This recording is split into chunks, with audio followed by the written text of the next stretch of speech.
자, 오늘은 그 2차시고요. 교과서에는 없지만 고전 역학을 좀 정리해보는 시간을 가지도록 하겠습니다. 왜냐하면 그 로마자 1단원이 제목이 시공간과 에너지입니까? 그죠? 예, 그래서 이 부분이 결국 역학인데 그 역학의 기본이 되는 법칙들에 대한 얘기가 좀 빠져있는 부분이 있어서 통합과학과 물리학 시간에 배웠던 운동 법칙과 관련된 세 가지 법칙 하고요. 보존 법칙 2개 해서 조금은 리뷰하고 넘어가도록 하겠습니다. 우선 이제 고전 역학의 어찌 보면 뿌리라고 볼 수 있는 근간이 되는 법칙이 뉴턴 제2법칙, 가속도 법칙입니다. 가속도를 구할 수 있는 식이기 때문에 가속도 법칙이라고 하고요. 일단 물체의 운동을 이해하는 데 있어서 이 가속도를 구한 다음에 이 가속도를 적분하는 과정에서 임의의 순간의 속도와 위치까지 계산을 할 수 있거든요. 그래서 물체의 운동을 이해하는 데 출발점이 되는 식이라고 해서 그걸 운동 방정식이라고도 합니다. 이게 이제 MA는 F였죠. 그래서 순서를 이렇게 쓰는 이유는 이제 MA는 마 쓰면 된다 그랬죠. 예, 이거는 이렇게 쓰면 끝나는 거고 F는 합력이죠. 예, 합력이기 때문에 여러 힘이 작용하는 경우에 더해야 됩니다. 그래서 여러 개를 써야 되니까 뒤에 적는 게 좀 더 편리하다 이런 얘기를 했었고요. 여러분은 이제 스칼라와 벡터를 배웠으니까 이 중에서 벡터량을 표시해 보면 요 가속도하고 요 힘은 벡터가 되겠습니다. 질량은 이 스칼라죠. 그래서 이거는 벡터식이기 때문에 좌변과 우변의 크기도 같고 방향도 같아야 되는 이런 상황이 되겠습니다. 자, 이걸 가속도에 대해서 정리하면 가속도는 m분의 F죠. 그래서 그 물체의 가속도의 방향은 합력의 방향하고 같고요. 요 크기는 요 합력의 크기에 비례하는데 요게 결국에 속도 변화의 원인이라고 볼 수가 있습니다. 힘이 클수록 속도가 많이 변하는 거죠. 그래서 가속도가 큽니다. 반면에 똑같은 상황에서 똑같은 힘을 받는데 질량이 크면 클수록 속도가 잘 안 변하죠. 이것은 그래서 속도를 유지하려고 하는 성질, 관성의 크기라고 볼 수 있습니다. 질량이죠. 영어로 mass여서 첫 글자를 따서 m이라고 표기를 합니다. 그래서 이걸 말로 풀어서 쓰면 물체에 힘이 작용하면 물체는 가속도 운동을 합니다. 속도가 변하는 운동을 합니다. 근데 이 속도가 변하는다라는 의미는 속도가 크기도 있고 방향도 있잖아요. 그게 크기만 변하는 경우도 있고 방향만 변하는 경우도 있고 크기와 방향이 모두 바뀌는 경우 있습니다. 이러한 것들을 다음 시간에 배울 거예요. 자, 이때 물체의 가속도의 방향은 알짜 힘의 방향하고 같고요. 방향에 대한 얘기고요. 그 다음에 가속도의 크기 A는 물체에 작용하는 알짜 힘의 크기 F에 비례하고 물체의 질량 M에 반비례한다. 이렇게 되겠습니다. 근데 이 표현도 상세하게 보면 자 보세요. 가속도 A라고 안 하고 가속도 크기 A라고 해놨죠. 왜냐면 가속도는 크기도 있고 방향도 있기 때문에 보통 이런 벡터의 크기를 나타낼 때는 뭐뭐의 크기 이렇게 표현하는 경우가 많습니다. 여기도 마찬가지죠. 알짜 힘이라고 안 돼 있고 알짜 힘의 크기라고 되어 있죠. 반면에 질량은 질량의 크기라고 쓰기도 하지만 그냥 생략하고 질량이라고 얘기 많이 합니다. 왜냐하면 어차피 크기만 있는 스칼라형이기 때문에 그런 경우에는 굳이 뒤에 크기라는 말을 잘 안 붙이기도 합니다. 자, 요게 이제 뉴턴의 운동 제2법칙이고요. 요 뉴턴 제2법칙으로부터 파생되어 나온 법칙이 이제 충격량과 운동량 사이의 관계, 일 운동 에너지 정리 이렇게 있습니다. 자, 이 중에서 충격량과 운동량의 관계는 통합과학에서 나오죠. 그러니까 여러분 수능에서도 나오는 이게 계산하는 문제까지 나오는 부분이니까 조금 더 상세하게 설명을 하도록 하겠습니다.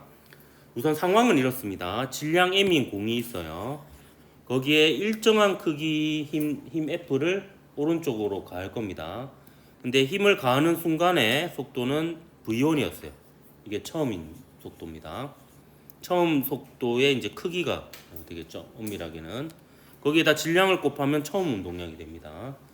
여기에 힘을 일정한 크기 힘을 델타 t 동안 줬어요. 그러면 이미 배웠죠. F 델타 t는 충격량이죠.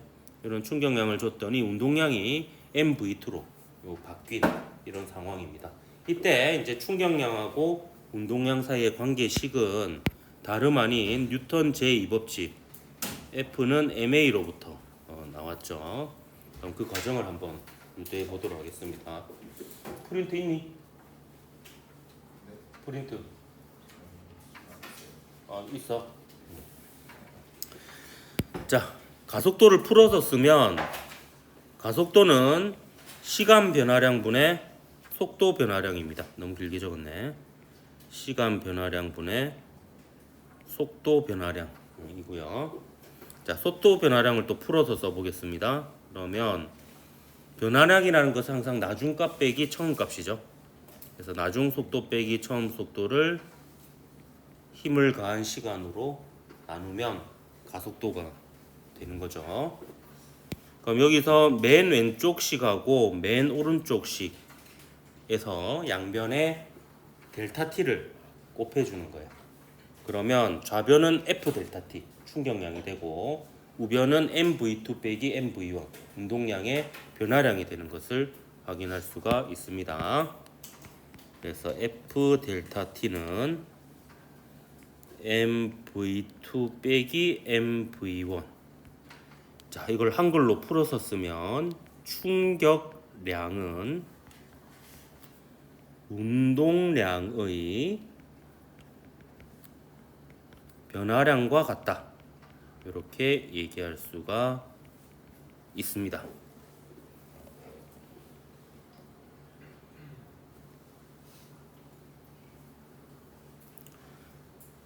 이건 힘이 일정할 때입니다. 자, 근데 요 식은 일단 뉴턴 제2법칙으로부터 나왔죠. 그렇기 때문에 EF는 뭐가 되겠습니까? 합력, R자 힘이 됩니다. 근데 충격량에 들어가는 이 힘 F는 이름이 세 가지 정도 있습니다. 이걸 합력이라고도 하지만 요 식을 주로 어떤 상황에 쓰냐 하면 충돌 상황에서 많이 쓰이거든요. 그래서 요 힘을 충격력이라고 하기도 합니다. 그 일상 용어로는 충격이라고 얘기할 때도 많죠. 충격을 줄이는 방법은 물리학적인 정확한 용어로 얘기하자면 충격력을 줄이는 방법 혹은 힘을 줄이는 방법이 되겠습니다. 자, 그리고 이건 힘이 일정할 때 이렇게 식을 쓸 수 있다고 했죠. 근데 힘이 일정하지 않을 때도 이렇게 식을 쓸 수가 있습니다. 자, 힘이 일정하지 않을 때 이렇게 식을 세워서 F를 구했잖아. 그럼 이 F는 어떤 걸 의미하느냐? 평균 힘을 의미합니다.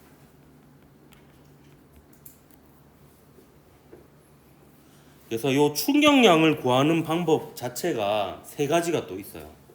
일단 힘이 일정한 경우에는 힘 곱하기 시간으로 구하면 돼요. 근데 힘이 일정하지 않은 경우에는 어떻게 구하느냐? FT 그래프, 그러니까 세로축이 F, 가로축이 T인 그래프의 면적으로 구할 수가 있습니다. 자, 방금 말한 이 두 가지 방법은 결국에 충격량의 정의로 충격량을 구하는 방법이고요.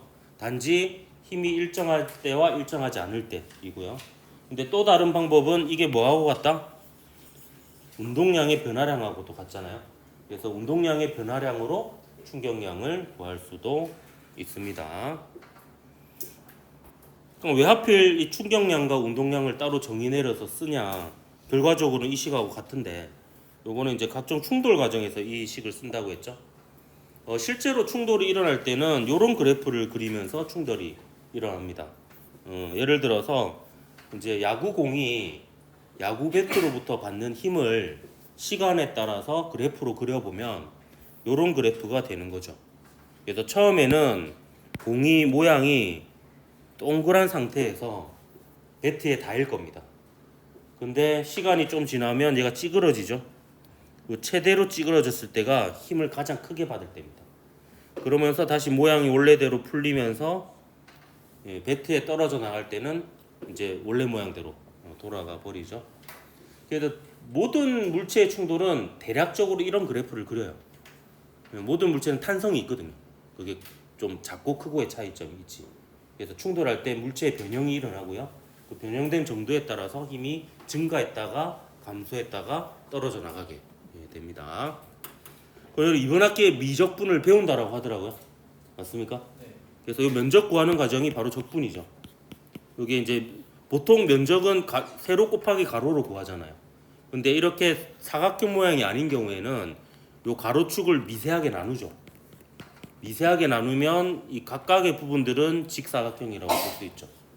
그래서 세로축 값에다가 가로축 값의 미소 변이, 그러니까 여기는 시간의 미소 시간이 되겠죠. 그거를 곱한 게 직사각형 면적이 되고 그걸 전부 더한 게 인테그랄 적분이 되겠습니다. 그래서 그래프에서 면적 구하는 게 결국에 적분이다. 이렇게 보면 되겠고 FT 그래프를 적분하면 충격량이 나온다. FT 그래프의 면적이 충격량이다. 이렇게 볼 수가 있겠습니다. 자, 그리고 이 식도 벡터식이라고 볼 수 있어요. 벡터인 부분에 화살표 표시해 볼게요. 요 힘 벡터죠. 그래서 충격량도 벡터입니다. 그래서 충격량의 방향은 그 물체에 작용하는 합력의 방향하고 같습니다. 우변에 보면 요 속도들도 벡터죠. 따라서 충격량의 방향은 속도 변화량의 방향하고 같다. 이렇게 볼 수도 있겠습니다. 1학년 때 우리 이런 거 배웠었죠. 똑같은 충격량인데, 그러니까 예를 들어 자동차 사고가 일어났다. 그러니까 에어백이 있는 경우가 없는 경우. 어차피 자동차 안에 있는 사람의 질량이 m이고 자동차의 처음 속도가 v였으면 mv의 운동량으로 가다가 사고가 나면 멈추잖아요. 하지만 에어백이 없을 때는 그 멈추는 시간이 굉장히 짧죠. 쾅 부딪히고 바로 멈춰버리잖아요. 그러면은 그 운전자가 받는 힘이 굉장히 커지게 됩니다. 반면에 에어백이 터지면 멈출 때까지 걸리는 시간이 길어져서 평균적으로 받는 힘이 줄어드니까 안전하게 되는 거예요. 그래서 크게 보면 이렇게 충격을 줄이는, 힘을 줄이는 방향이 있고요. 충돌 시간을 길게 해서 거의 대부분이 뭔가 푹신푹신한 것들이 있는 경우죠. 매트라든지 안전모라든지. 근데 반면에 똑같이 충돌 시간을 늘리는데 충격량 자체를 늘려서 요 운동량의 변화량을 키우는 예들이 있어요. 대표적으로 포신의 길이나 총신의 길이가 길수록 포탄과 총알이 더 멀리 날아가죠. 왜냐하면 포신 안에 있을 때 포탄이 힘을 받는데 포신의 길이가 길어지면 똑같은 크기의 힘이라도 힘을 받는 시간이 길어집니다.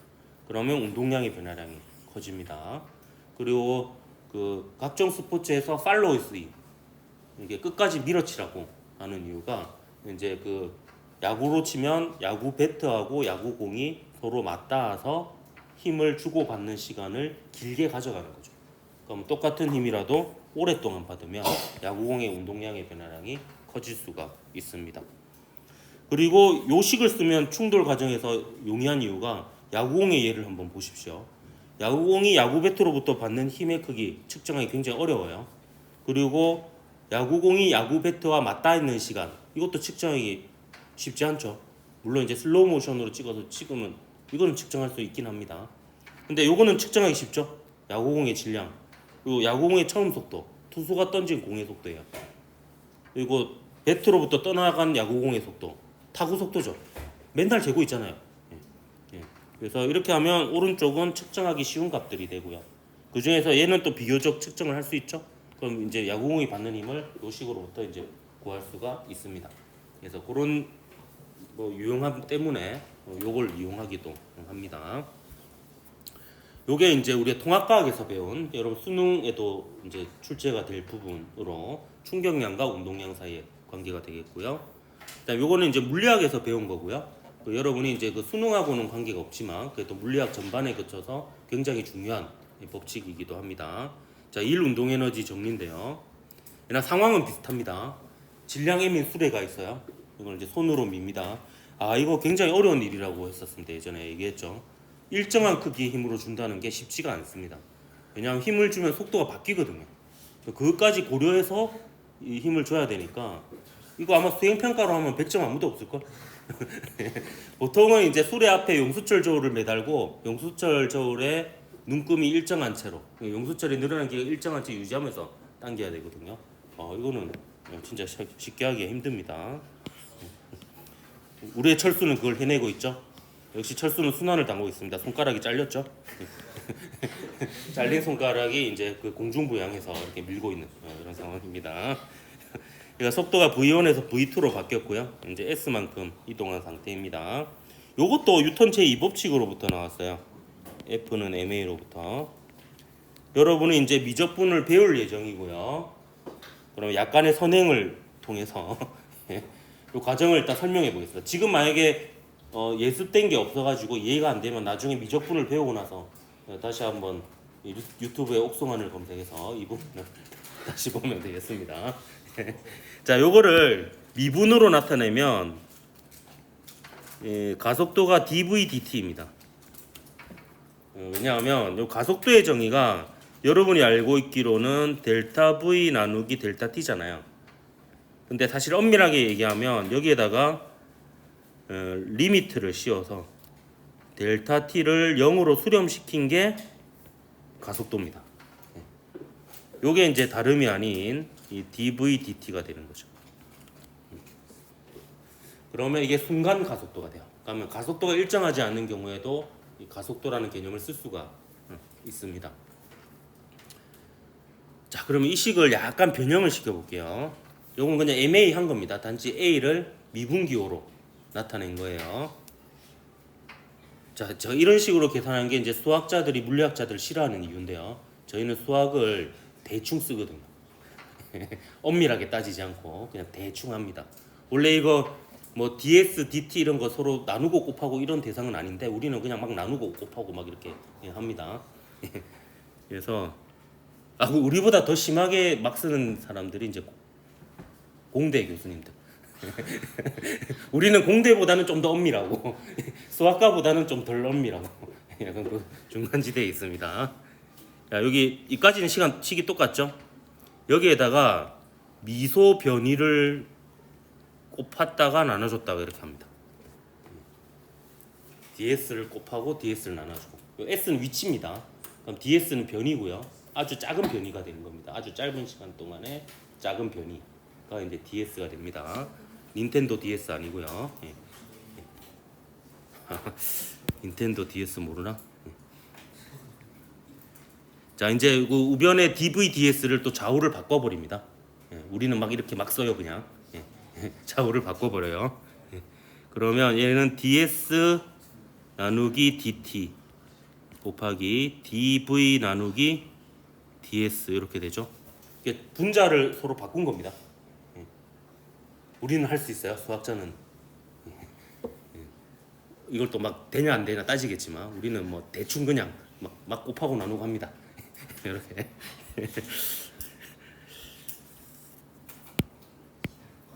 자, 그럼 요만큼이 뭐냐? 결국에 변이를 시간으로 나눈 거잖아. 변이를 시간으로 나눈 겁니다. 속도입니다. 속도. 이게 요만큼이 속도예요. 따라서 얘가 이렇게 됩니다. mv dv ds 이렇게 됩니다. 조금 길어졌죠? 그러니까 여기서 맨 왼쪽 변하고 맨 오른쪽 변에서 또 이제 우리가 놀라운 일을 해버립니다. DS를 양변에 곱해버립니다. 닌텐도를 양변에 곱해줍니다. 그러면 FDS는 여기 공간 조금 남기고 쓰세요. FDS는 MV DV가 돼요. 자, 요 식에서 변수는 S하고 V입니다. F는 우리가 일정하게 준다라고 했잖아요. 위치가 변하고 있고 속도가 변하고 있는 상황입니다. M은 안 변하죠? 안 변합니다. 양변에 인테그랄을 씌워줘요. 적분을 하는 겁니다. 인테그랄 씌워주고 적분 구간을 맞춰주기만 하면 됩니다. 자, 그러면 처음 위치를 S1이라고 하고 나중 위치를 S2라고 할게요. 그러면 위에 그림에서 S1은 뭐냐면 뭐 어디를 왼쪽에 어느 한 지점을 좌표 쭉 0으로 잡아요. 그러면 여기가 S1, 여기가 S2가 되는 겁니다. 그러면 나중 위치 빼기 처음 위치하면 S2 빼기 S1이 S가 되는 거고요. 그래서 좌변은 F가 일정하니까 적분하면 그냥 FS가 되겠죠. 그 FS에 이제 그 S1에서 S2까지 그래서 FS2 빼기 S1이 되는 겁니다. 좌변은 F가 일정하면. 자, 우변은 자, 위치 S1일 때 속도를 V1. 이게 처음 속도. 위치 S2일 때 속도를 V2라고 이렇게 두겠습니다. 그러면 이 V에 대한 식을 V에 대해서 적분하는 거니까 V가 2분의 1 V 제곱이 되고요. 그래서 얘가 2분의 1 mv 제곱에 v1에서 v2 이렇게 됩니다. 그래서 식이 2분의 1 m v2의 제곱 빼기 2분의 1 m의 v1의 제곱이 돼요. 이러면 이제 여러분이 물리학에서 배웠던 식이 나옵니다. 자, 요만큼이 fs 그래프에서 면적입니다. 이게 1이 돼요. 자, 요만큼이 운동에너지의 변화량이 되죠. 그래서 1은 운동에너지의 변화량과 같다 라는 식이 바로 뉴턴 제2법칙을 요래조래 적분하고 막 이런 과정에서 나오는 식이다 이렇게 볼 수가 있습니다. 자, 요거 이제 정리해 볼게요. 결과적으로 보면 힘이 일정할 때는 F 곱하기 S가 운동에너지 변화량과 같다라는 식이 됩니다. 한글로 적으면 1은 운동에너지의 변화량과 같다.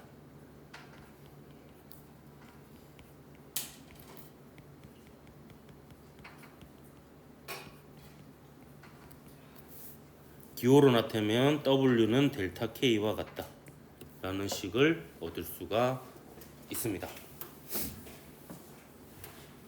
이것도 우리 벡터 여러분 배웠죠? 벡터가 어디 있는지 한번 볼까요? 근데 이거는 여러분이 이제 배웠지만 또 안 배운 거기도 합니다. 자, F하고 S는 벡터예요. F는 힘이고요. S는 변이 벡터입니다. 근데 여기에 이걸 점곱이라는 게 있어요. 이걸 스칼라 곱이라고 하거든요. 이건 안 배우죠? 네. 놀랍게도 고등학교에서 없어졌다 하더라고. 이 벡터 연산이. 예, 이게 스칼라 곱하고 벡터 곱이 있거든요. 이건 이제 스칼라 곱이라고 하는데 스칼라 곱이라는 이유가 뭐냐면 이걸 연산한 결과가 스칼라가 됩니다. 여러분 1의 방향은 없죠. 1은 부호만 있죠. 양의 1과 음의 1. 양의 1을 하면 운동에너지가 증가하고 음의 1을 하면 운동에너지가 감소합니다. 운동에너지도 크기만 있습니다. 따라서 이 식을 보면 전부 다 스칼라예요. 그래서 놀랍게도 이 식은 방향이 없는 식입니다. 그래서 이 식이 존재하는 이유이기도 해요. 방향이 없기 때문에. 그렇기 때문에 좀 더 계산하기가 편리합니다. 특히 복잡한 계일수록 더 편해집니다. 그래서 이 식이 존재하는 이유는 방향을 없애서 편리성을 높인 것이다. 수학적으로 이런 식이라고 볼 수가 있습니다. 자, 그럼 힘이 일정한 경우고 좀 전에 이제 적분하는 과정을 봤지만 힘이 일정하지 않는 일반적인 경우에는 FS 그래프, 그러니까 세로축이 F, 가로축이 S인 그래프의 면적이 일반적으로 1이 됩니다.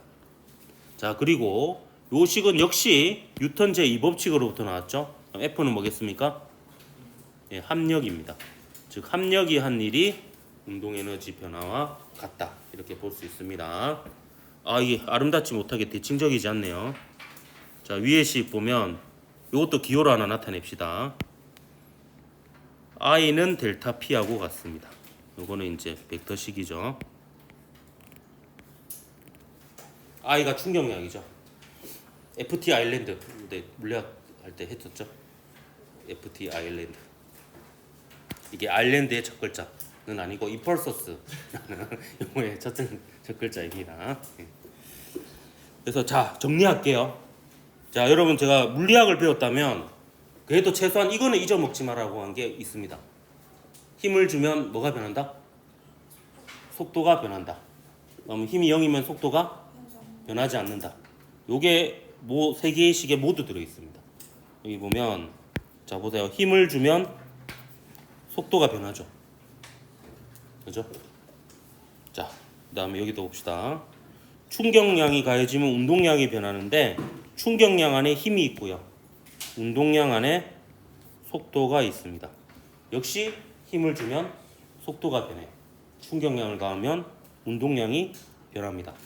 마찬가지 일 운동 에너지 정리도 일을 하면 운동 에너지가 변하는데 일에 힘이 들어가 있습니다. 그리고 운동 에너지에 속도의 크기, 속력이 들어가 있습니다. 그래서 세 가지씩 모두 힘을 주면 속도가 변한다 라는 측면에서 맥락이 같다 이렇게 볼 수가 있겠습니다. 그리고 그 힘은 모두 합력이다 라는 거예요. 요게 이제 역학의 트로이카 세 가지 축이다 이렇게 볼 수가 있겠습니다. 자, 그리고 두 가지 보존 법칙을 배웠습니다. 자, 운동량 보존 법칙 물리학에서 배웠죠. 그다음에 역학적 에너지 보존 법칙도 역시 물리학에서 배웠습니다. 근데 운동량 보존 법칙은 특이하게도 그 근원이 뉴턴 운동 제2법칙이 아니고 뉴턴 운동 제3법칙입니다. 작용 반작용 법칙으로부터 나온 보존 법칙입니다. 자, 상황은 이렇습니다. 질량이 m1인 A가 있고요. 질량이 m2인 B가 있습니다. 그래서 A의 속도가 B의 속도보다 더 빨라서 쫓아가고 있는 중입니다. 그래서 쾅 하고 충돌이 일어나요. 그럼 이 충돌하는 과정이 델타 T라는 시간 동안 일어났는데 그 델타 T라는 시간 동안 힘을 주고받았어요.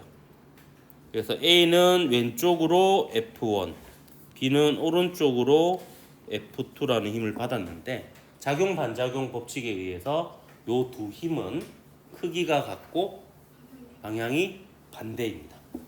자, 각각 힘을 받았죠? 그럼 속도가 변하겠죠? 그래서 운동량이 이렇게 바뀐 겁니다. 그래서 얘는 속도가 줄어들었고 그래서 V1 프라임이 됐고 B는 속도가 커져서 V2 프라임이 되어서 이번에는 이제 거리가 멀어지는 이런 상황이 됩니다. 자, 이게 수능하고는 직접적인 연관은 없지만 결국에 충돌을 다루는 부분이죠. 그렇기 때문에 사실 충격량과 운동량 사이의 관계로 구해야 되지만 운동량 보존으로 구할 수도 있는 경우가 있을 수도 있습니다. 그래서 알면은 뭐 나쁘지는 않겠죠. 자, 그럼 제3법칙에 의해서 F1하고 F2의 관계는 이렇습니다. F1은 마이너스 F2와 같다. 이렇게 볼 수 있죠. 자, 요것을 그냥 요 그림에다 표시되어 있는 문자들로 그대로 표현해서 그대로 써보도록 할게요. 자, A가 받는 힘은 A의 질량 곱하기 A의 가속도입니다. 그죠? 그러면 A의 질량이 m1이에요. 그 다음에 A의 가속도는 A의 속도 변화량을 시간으로 나눈 거죠. 그럼 시간은 어차피 델타 T일 거고요. 그러면 이거는 이 V1, V2, V1 프라임, V2 프라임을 각각 벡터라고 생각을 하십시오. 그 크기와 방향이 이미 다 내포되어 있는 녀석들입니다. 그러면 얘는 이렇게 됩니다. A의 나중 속도 빼기 A의 처음 속도. 이게 A의 속도 변화량이죠. 이러면 MA, A에 대해서 MA가 됩니다. 요것은 B가 받는 힘의 마이너스하고 같죠. 그래서 마이너스 일단 붙여주고요. 그 다음에 B에 대해서 MA를 적으면 돼요. B의 질량은 M2죠. 그리고 B의 가속도를 쓰면 됩니다. B도 역시 델타 T 동안에 속도가 변했고요. 힘을 받았고요. B의 나중 속도는 V2 프라임, B의 처음 속도는 V2가 되겠습니다. 자, 그러면요 여기서 델타 T는 똑같으니까 날아가죠. TT 그래서 이제 울면서 날아가고요. 자, 여기서 이게 왼쪽에는 V1 프라임 빼기 V1이니까 프라임을 왼쪽에 남겨놓고 프라임이 안 붙은 걸 넘깁니다. 그러면 마이너스 M2 V2 프라임이 왼쪽으로 넘어가서 플러스가 되죠. 그 오른쪽은 MV1 더하기 M1 V1 더하기 M2 V2가 됩니다. 그 상태에서 그대로 좌변과 우변을 바꿔서 식을 써보겠습니다.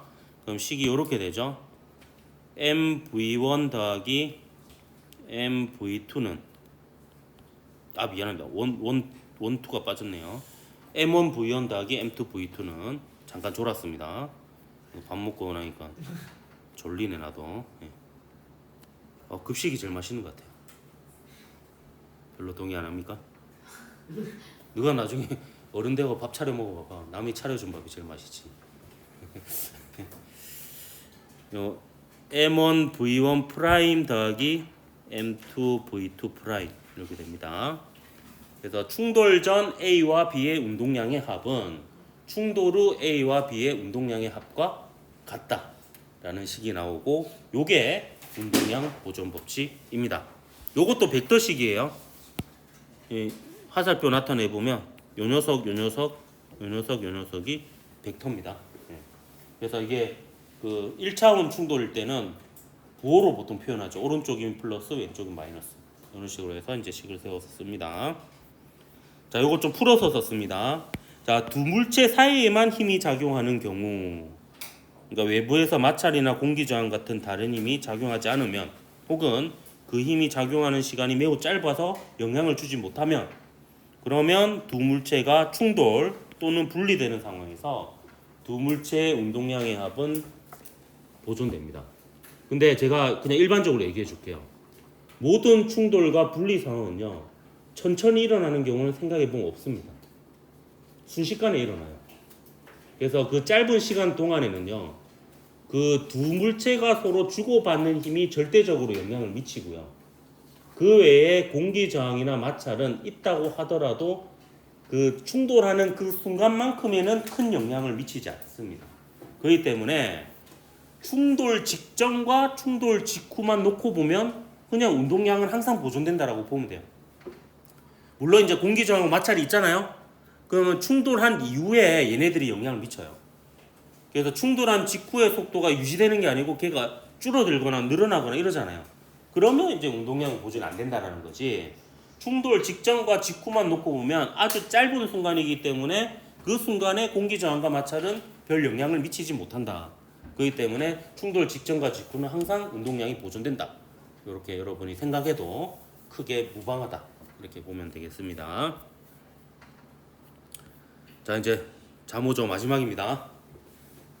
자, 기지개 한번 펴고, 기지개 펴는 게 이제 성장판에 자극을 줘서 키 크는 데 도움이 된다고 하니까 상체만 펴지 말고 하체도 같이 이렇게 펴야 됩니다. 아직 시간이 남아 있어. 우리에게는 아직 성장기입니다. 기지개를 자주 펴. 특히 야 상체만 펴면 안 돼. 하체도 같이. 특히 무릎 쪽이. 희망을 가지십시오. 반드시 희망대로 되는 건 아니지만. 자, 이제 마지막으로 역학적 에너지 보존 법칙 한번 보도록 하겠습니다. 물리학에서 두 가지 경우를 배웠죠. 중력만 일을 하는 경우에 중력에 의한 위치 에너지와 운동 에너지 합이 보존된다. 그리고 탄성력만 일을 하는 경우 탄성력에 의한 위치 에너지와 운동 에너지 합이 보존된다. 이렇게 배웠었습니다. 그래서 운동 에너지와 위치 에너지 합이 역학적 에너지고요. 그 위치 에너지하고 관련된 힘만 일을 하는 경우에 역학적 에너지가 보존됩니다. 그래서 중력에 의한 역학적 에너지가 보존되는 경우는 각종 마찰이나 공기 저항이 없을 때가 주로 이루어지는데, 자유낙하거나 위로 던지거나 대각선으로 던지거나 수평으로 던지거나 이러면 이제 역학적 에너지가 다 보존되고요. 그 다음에 마찰이 없는 빗면을 내려오거나 마찰이 없는 곡면을 내려오는 경우에도 수직 항력이 비록 작용하지만 수직 항력은 말 그대로 면의 수직인 방향으로 작용하면서 운동 방향은 면과 나란한 방향이니까 결국 이동 방향하고 수직 항력 방향이 수직이어서 수직 항력이 일을 못합니다. 따라서 그 경우에도 중력만 일어나니까 역학적 에너지가 보존됩니다. 따라서 증명은 아니지만 그냥 연직 위로 던져진 공에 대해서 중력이 한 일은 운동 에너지 변화와 같다라는 식을 세워보고 실제로 그게 역학적 에너지 보존 법칙이 되는지 한 번 더 확인해 보도록 할게요. 요 자체가 결국 이 식을 활용하는 연습이 되니까 한번 해보는 겁니다. 자, 지금 공기 저항 없으면 이 물체는 중력만 작용하고 있는 상황이에요. 그 처음 던진 순간이 높이가 h1이었습니다. 속도는 v1이었고요. 위로 올라가니까 이제 중력이 아래로 작용하니까 속도가 점점 줄어들죠. 그래서 높이 h2인 순간이 나중이고 속도가 v2가 되었어요. 그럼 여기에 중력이 한 일은 운동 에너지 변화와 같다를 쓸 겁니다. 운동 에너지 변화가 쓰기가 더 쉽네. 그것부터 먼저 적어 놓을게요. 그냥 단순하게 2분의 1 m의 나중 속력의 제곱 빼기 2분의 1의 m의 처음 속력의 제곱 그래서 우변은 이렇게 될 겁니다. 그럼 이제 좌변을 해야 되죠. 자, 그럼 봅시다. 자, 이 물체에 작용하는 힘은 아래쪽으로 mg죠. 요게 이제 이 물체에 작용하는 힘입니다. 합력이기도 하죠. 반면에 변위는 처음 위치에서 나중 위치까지의 직선거리가 됩니다. 자, 크기는 H2 빼기 H1이라고 볼 수 있죠. H2 빼기 H1, H2 빼기 H1 하면 요 크기가 되고요. 방향은 위쪽 방향입니다. 자, 요게 변위가 되겠습니다. 그럼 밀이라는 것은 힘과 변위의 곱인데요. 방향이 같으면 플러스, 방향이 반대면 마이너스가 됩니다. 그럼 이 경우는 플러스예요, 마이너스예요? 마이너스죠. 그래서 여기에다가 이렇게 쓰겠습니다. 중력의 한일은 마이너스이고요. 자, 힘의 크기와 변위의 크기를 곱합니다. 힘의 크기는 mg, 변위의 크기는 h2 빼기 h1 이렇게 됩니다. 요 식이 바로 중력의 한일은 운동에너지 변화와 같다라는 식이 되겠고요. 여기서 첨자 1이 붙은 것들은 전부 다 좌변에, 첨자 2가 붙은 것들은 전부 다 우변으로 이렇게 넘길 겁니다. 그러면 좌변은 mg h1 더하기 2분의 1 mv1의 제곱이 되겠고요. 우변은 mg h2 더하기 2분의 1 mv2의 제곱이 되겠습니다. 그래서 어떤 처음 순간에 위치 에너지와 운동 에너지의 합은 나중 순간에 위치 에너지와 운동 에너지의 합과 같다. 그래서 이 영국 보존 법칙이 되거나 건국대 보존 법칙이 되죠. UK 아니면 K. 둘 다 저항은 상관이 없습니다. 자, 이게 역학적 에너지 보존 법칙이고요. 자, 여기서 또 얘네들을 일로 넘겨요. 얘를 이렇게 넘기면 mgh2 빼기 mgh1은 위치 에너지의 변화량이 되고요. 얘를 여기로 넘기면 2분의 1 mv2 제곱 빼기 2분의 1 v1 제곱은 운동 에너지의 변화량이 됩니다. 그거의 합이 0이 되죠. 그걸 이제 좌변 우변 바꿔서 쓰겠습니다. 델타 U 더하기 델타 K는 0이 됩니다. 철수 아니고요. 뭐 이런 거 했었죠.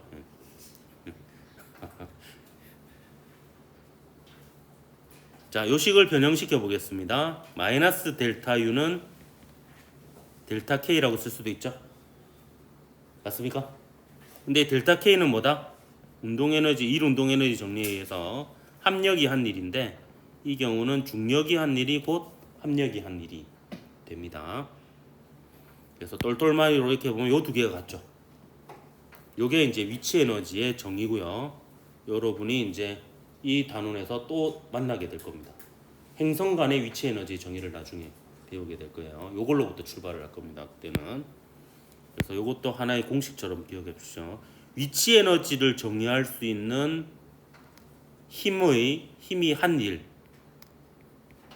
위치 에너지를 정의할 수 있는 힘이 한 일은 마이너스 델타 U하고 같습니다.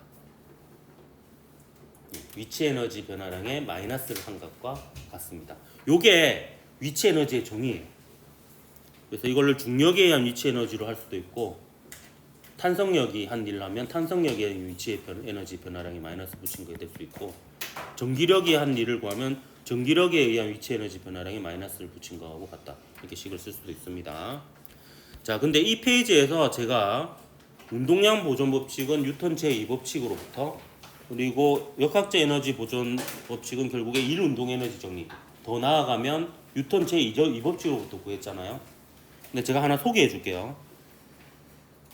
제가 그 2010년도에 울산에 처음 이제 교사가 되어서 왔는데 그때 당시만 해도 강제 야자가 있었거든요. 그래서 그 교사 생활이 굉장히 고달팠습니다. 약간 그때는 약간 담임이면은 감독이 아니어도 좀 남아 있는 약간 그런 이상한 문화가 있었어요. 그래가지고 월화수목금 다 막 거의 10시 가까이 학교에 있는 거야. 하고 이제 10시 되면 집에 가고. 이 생활을 반복해 보니까 이제 돌아버리겠더라고요. 근데 이상한 걸 하나 발견했어요. 이게 화요일, 수요일마다 비교적 젊은 선생님들이 4시 반 되면 칼퇴를 하는 거야. 그래서 내가 정말 궁금해서 물어봤어요. 어디 가시냐고. 대학원을 간다 그러더라고요. 그래서 바로 이거다. 그래서 다음에 바로 대학원에 등록을 했어. 그래서 화요일, 수요일만이라도 일찍 집에 가야죠. 집에 가는 건 아니죠, 사실은. 대학원을 가는 거죠. 예, 거기서 이제 가가지고 이제 물리 수업을 듣는 거야. 예. 그때 한 번 더 깨닫게 되었죠. 내가 수업을 모든 시간을 다 써서 하면 안 되겠구나. 예, 그때 배운 것 중에 하나가 이제 그 책이 뭐였냐면 란다우 시리즈라고 하는 건데, 란다우가 러시아의 물리학자예요. 근데 러시아의 물리학자인데 이 사람이 이제 소련 시대에 있었거든요. 러시아 혁명이 일어날 때 약간 기득권 세력으로 분류가 되어서 감옥에 갇히게 됩니다. 그래서 그 감옥 안에서 너무 심심해서 만든 책이 란다우 시리즈예요. 그게 이제 역학 파트도 있거든요. 근데 이 책의 특징이 뭐냐면 수식이 없습니다. 다 글로 이루어져 있어요. 근데 거기서 뭐가 나오냐면 운동량 보존 법칙과 역학적 에너지 보존 법칙을 증명하는 과정이 나옵니다. 물론 이 사람이 최초로 한 건 아니에요. 예, 증명을 하는데 그 과정이 출발점이 굉장히 신기합니다. 운동량 보존은 언제 되냐면 공간이 균질할 때 운동량 보존이 됩니다. 그러니까 일반 상대성 이론에 의하면 이제 공간이 찌그러지지 않고 균일할 때, 어디를 봐도 공간이 균질할 때 운동량 보존 법칙이 돼요. 이게 굉장히 신기해요. 그냥 그 과정으로부터 출발해서 미적분을 이용해서 그냥 수학적으로 증명하면 신기하게도 운동량 보존 법칙이 나옵니다. 순수하게 수학적인 과정 법칙이 나옵니다. 에너지 보존 법칙은 더 충격적입니다. 에너지 보존 법칙은 시간이 일정하게 흐른다라고 가정하면 에너지 보존 법칙이 나와요. 전혀 관계 없는 것처럼 보이죠. 예. 근데 시간이 점점 빨리 흘러가지도 않고 점점 느리게 흘러가지도 않고 일정한 빠르기로 흘러간다라고 가정하면 에너지 보존 법칙이 나옵니다. 근데 이게 신기하게도 그 하이젠베르크의 불확정성 원리를 보면 위치의 측정 불확정성과 운동량의 측정의 불확정성의 곱이 이게 플랑크 상수보다 작다 이렇게 나오거든요. 이게 운동량 보존 법칙하고 좀 연관이 있고요. 그 다음에 에너지 측정의 불확정성과 시간 측정의 불확정성을 곱한 게 또 플랑크 상수보다 작아요. 근데 그 에너지하고 시간이 바로 또 이게 에너지 보존 법칙하고 관련이 있잖아요. 그래서 보면 뭔가 좀 완전히 이해가 되지는 않지만 뭔가 다 이렇게 연결이 되는 듯한 느낌? 그래서 되게 오묘한 느낌을 받았던 기억이 납니다. 이게 되게 궁금하면 물리학과를 가면 돼요. 근데 이게 학부 수준에서는 못 배우고 대학원 정도 가면 이제 이런 것도 같이 배울 수가 있습니다. 여기까지 할게요.